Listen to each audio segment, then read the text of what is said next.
No first-round picks for the Broncos, but they do have 5 in the top 116. The first round of the draft coming up next Thursday, and we're kicking off our draft preview here in studio. I'm Phil Milani alongside Aric DiLalla, talking about the Broncos' biggest needs today. Aric, what positions are you keeping an eye on? Yeah, Phil, I think there's 3 positions that really stand out as kind of the biggest positions of need. You have right tackle, you have inside linebacker, and you have edge rusher.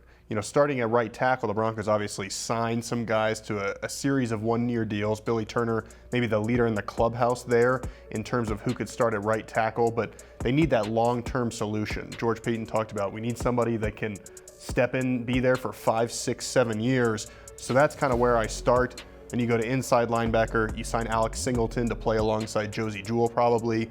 If Baron Browning moves to edge, which the Broncos have talked about doing, they could need somebody there to fill in. Jonas Griffith, obviously, still on the roster. And then at edge fill, Bradley Chubb and Randy Gregory, when healthy, very, very good. But the problem is we haven't seen them healthy all that much.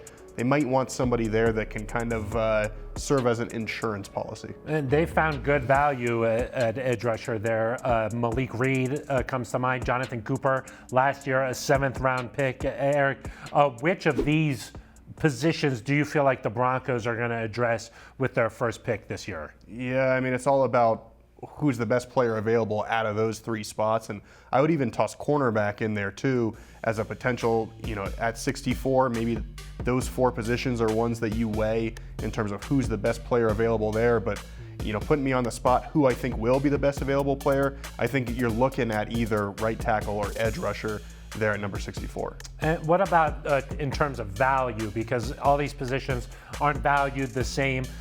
Which position do you think the Broncos should go after earlier just because you're getting a better bang for your buck with a draft pick? Yeah, it's a good point. I mean, you talk about those 3 positions we just mentioned at tackle, inside linebacker, and outside linebacker.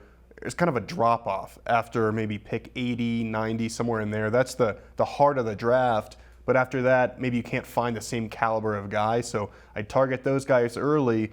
And then as we talk about some other needs, tight end, a backup running back, those are some positions you look at. Hey, the Broncos have some picks in the 4th round. They've got some day 3 selections later after the 4th.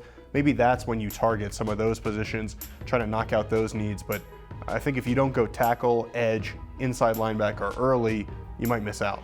The Broncos addressed a lot of issues in free agency, made a trade for a little guy named Russell Wilson, but it does seem like they still have some areas that they need to address. Do you think on the other side of the draft, this roster is going to be complete? Or do you think even after the draft process here, the Broncos have 9 picks overall, they'll still have some areas that they'll need to plug? Yeah, I mean, I don't think you're ever going to accomplish every single need in the draft, and that's why teams don't like to draft for need, right? You want to find the best player available. You want to add to your roster because you never know when you're not going to be able to re-sign somebody or when somebody's going to be able to get, or when someone gets hurt. You just want to be able to fill in with good football players. So if the Broncos don't fill every need, which I suspect you'll come out of the draft, and maybe you still need a pass-catching tight end, maybe you still need a backup running back or a punt returner or something like that. That's where this kind of 3rd, 4th wave of free agency come into play. Maybe you even get into training camp, and Phil, the good thing, people are going to want to play on this team. They're going to want to play with Russell Wilson.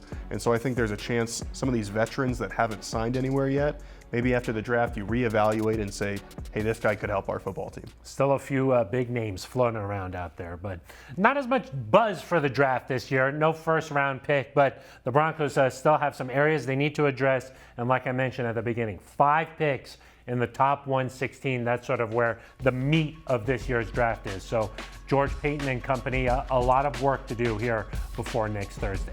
That's going to do it for us. For Aric DiLalla, I'm Phil Milani.